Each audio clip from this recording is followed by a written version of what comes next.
Hi viewers, welcome to our channel. Nagababu గారు రాజ్యసభకు వెళ్ళబోతున్నారు. ఆయనకు సీట్ కన్ఫర్మ్ అయిపోయింది. పవన్ కళ్యాణ్ గారు అందుకే ఢిల్లీకి వెళ్లారని చెప్పేసి మొన్నటి వరకు కూడా ఒక ప్రచారం అయితే జరగడం మనం చూసాం కదా. అయితే ఇప్పుడు దానిపైన నాగబాబు గారు స్పందించారు. ఒక ట్వీట్ చేశారని చెప్తున్నారు.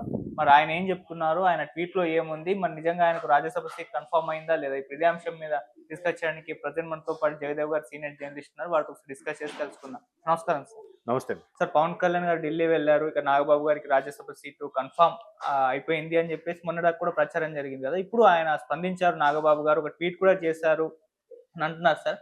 మరి ఆయన ట్వీట్ లో ఏముంది? ఆయన రాజ్యసభకు వెళ్తున్నట్టేనా, దొరికినట్టేనా ఆయన ట్వీట్? మీరేం చెప్తారు సార్? నిన్నటి వరకు పవన్ కళ్యాణ్ గారు వెళ్ళింది ప్రధానమంత్రి నరేంద్ర మోదీ గారిని ఇంచుమించు ఎలక్షన్స్ గెలిచిన తర్వాత వెళ్ళలేదు కాబట్టి వెళ్ళి కలిశారు. తర్వాత అమిత్ షా గారిని కలిశారు, కానీ అప్పుడు మోదీ గారిని కలవలేదు. అందుకే ప్రత్యేకంగా ఈ ఈ అపాయింట్మెంట్ తీసుకొని కలిశారు అన్నట్టుగా. దట్టు మహారాష్ట్ర ఎన్నికలకు సంబంధించి ఏదైతే ఆ, గెలుపుకు గెలుపుకు అంటే తన వంతు ప్రయత్నం చేసినందుకు గాను కూడా ప్రధానమంత్రి గారు ప్రశంసించారు అన్నట్టుగా చూసాం.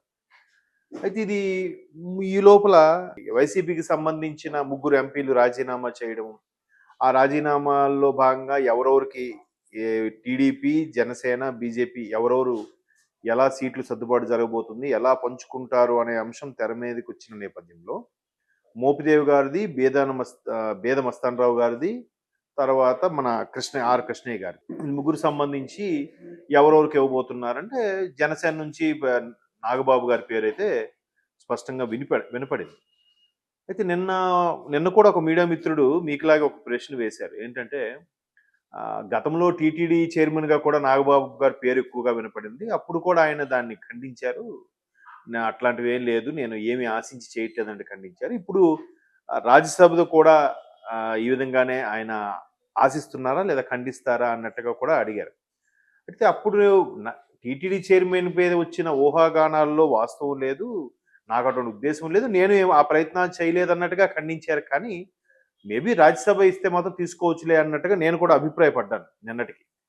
అంటే పార్టీ కోసం అహర్నిశలు శ్రమిస్తూ పార్టీలో కింద స్థాయి వ్యక్తులతో అలాగే అధికార ప్రతినిధులతో సర్పంచులు, కార్పొరేట్ వీటన్నిటితో కూడా ఎవరైనా కొంచెం అలిగిన, ఎవరైనా రెబల్స్గా మారబోతున్నారు, ఎవరైనా కొంచెం అరే మనకి ప్రాధాన్యత తగ్గిపోతుందని ఫీల్ అయిన సందర్భాల్లో ఖచ్చితంగా నాగబాబు గారే వాళ్ళని వెంటనే లైన్లోకి తీసుకొని మాట్లాడడం, బుచ్చగించడం, నెలకోసారో 15 నెలకోసారో వీళ్ళందరినీ కాన్ఫరెన్స్ కాళ్ళు కలిపి మాట్లాడడం, ఇవన్నీ చేస్తుంటారు. అంటే కింద స్థాయి వ్యక్తికి అలా మాట్లాడటము, ఆ మాత్రం భరోసా కల్పించడం అనేది ఏ పార్టీకైనా అది అవసరం.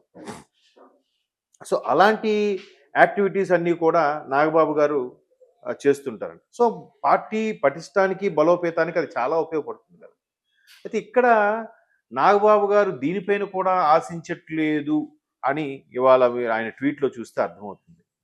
మేబీ ఇప్పుడు పవన్ కళ్యాణ్ అనే వ్యక్తి, నేను కేవలం ప్రజలకు సేవ చేయడానికే వచ్చాను, నా ఎజెండా అదే తప్ప డబ్బులు సంపాదించాలనో ఇంకేటో కాదు, ఏదైతే ఫలాల్ని ప్రజలు అందుకోలేకపోతున్నారో, ఇప్పుడున్న రాజకీయ వ్యవస్థలో ఒకప్పుడు 80% ఖర్చు పెట్టి 20% మింగేవారు, ఇప్పుడు 20% ఖర్చు పెడుతున్నారు, 80% మింగేస్తున్నారు, రాబందులు ఎక్కువైపోయాయని చాలా సందర్భాల్లో అందరూ అనుకున్నారు. ఆయన అభిప్రాయం కూడా అదే.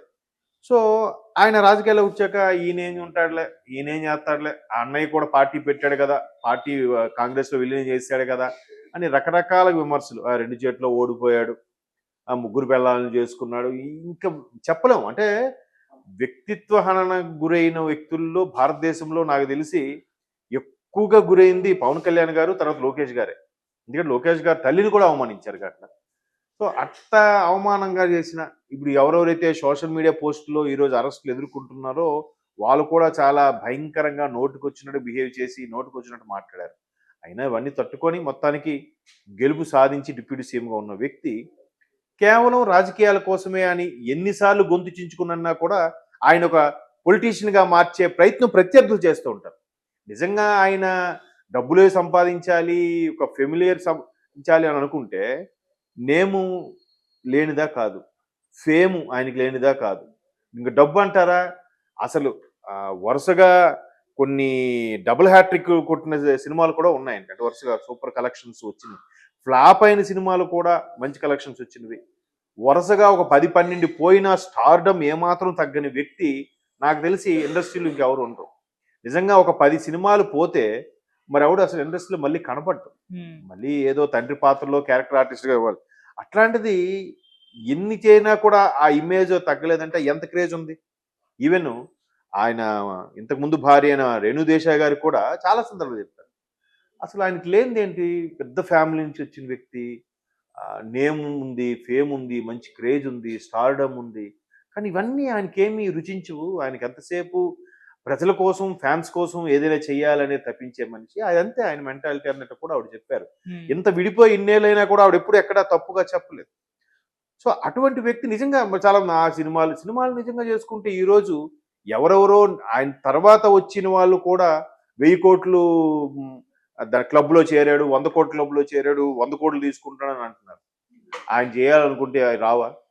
అసలు ఈరోజు సో కాల్డ్ సూపర్ స్టార్లు చేస్తున్న యాడ్‌లన్నీ కూడా ఒకప్పుడు ఆయన తలుపు తట్టినవే. ఆయన ఎందుకో సున్నితంగా తిరస్కరించాడు. ఎప్పుడో పెప్సీ యాడ్ అంటే సౌత్ హీరోలకు అసలు యాడ్సే ఇవ్వని రోజుల్లో మొట్టమొదటిసారి అప్పుడు ఆ తర్వాత అంటే మధ్యలో ఎక్కడో గ్యాప్ వచ్చింది. ఆ తర్వాత సౌత్‌లో ఏదైనా హీరోకి యాడ్స్ రెవెన్యూ ఏదైనా ఉందంటే ఫస్ట్ యాక్ట్ చేసింది పెప్సీకి పవన్ కళ్యాణ్ గారు. ఆ తర్వాత ఇప్పుడు అందరూ ప్రతి ఒక్క సూపర్ స్టార్ కూడా చేస్తున్నారు. సో దానికి కూడా ఈ ఆల్కహాల్ కంటెంట్ ఏదో ఎక్కువ ఉందని వెంటనే దాన్ని ప్రాజెక్ట్ ఆ కాంట్రాక్ట్ కూడా డీల్ క్యాన్సిల్ చేసుకొని ఇంక చేయను అనేసి డబ్బులు రిటర్న్ ఇచ్చేసాడు. అంటే కొన్ని ఎథిక్స్ ఆయనకు ఉన్నాయి అంతే. మరి ఎందుకంటే మరి అది గాడ్స్ గిఫ్ట్ అది అని. సో ఆ పరంగా ఆయనకి ఫ్యాన్ బేస్ ఎక్కువైపోయింది. ఆయన అబ్బా ఏంటి ఈయన ఇంత ఇది అసలు చూడండి, మొన్న డిప్యూటీ సీఎం అయిన తర్వాత కూడా 100 పంచాయతీలకి ₹1 కోటి ఇచ్చాడుగా. పంచాయతీకి 1,00,000 చొప్పున. ఆ వరదలు వర్షాల టైంలో, విజయవాడ వరదల టైంలో అటు కూడా ముంపు గ్రామాలు ఏవైతే ఉన్నాయో వాటన్నిటికి ఇచ్చాడుగా గోదావరి జిల్లాలో. సో అట్లాంటి అంత వ్యక్తిత్వం కాబట్టి ఆయనకు ఆ ఫాలోయింగ్ ఉంది కాబట్టి ఎక్కడెక్కడో సంబంధం లేని వాళ్ళే ఆయనంటే పడి చచ్చి ఆయనకి భక్తులుగా ఉన్న సందర్భంలో సొంత అన్నయ్య ఆయనకి భక్తులు కాకుండా ఎక్కడ పోతాడు చెప్పండి. నేను తమ్ముడు వెనక ఉండి తన కోసం ఏదైనా చెయ్యాలి అనే తపనతోనే ఉన్నాను తప్ప నేనేమి ఆశించి కూడా కాదు అని కూడా ఆయన మరొకసారి గర్వంగా చెప్తున్నాడు. ఇటువంటి నాయకుడు అంటే ఎటువంటి డిమెరిట్స్ ఏ మచ్చలు లేని నాయకుడికి సపోర్ట్గా ఉండడానికి నేను దేనికైనా సిద్ధమే, నేనేం ఆశించి ఇందులోకి రాలేదు అని ఆయన చెప్పడం కూడా నిజంగా గొప్ప విషయం. ఎందుకంటే నాగబాబు గారికి కూడా కళ్యాణ్ బాబు గారి గురించి కానీ చిరంజీవి గారి గురించి కానీ ఎప్పుడు ఎక్కడ ఎవరి చిన్న ట్రోల్ చేసినా ఎంతైనా ఆయన తట్టుకోలేడు. ఇమీడియట్గా ఓపెన్ అయిపోతాడు. అంతే కదా. ఇప్పుడు ఎవరు పవన్ కళ్యాణ్ గేమ్ అంటే పవన్ కళ్యాణ్ ఫ్యాన్సే తట్టుకోలేరు, సొంత అన్నయ్య ఎట్లా తట్టుకుంటాడు?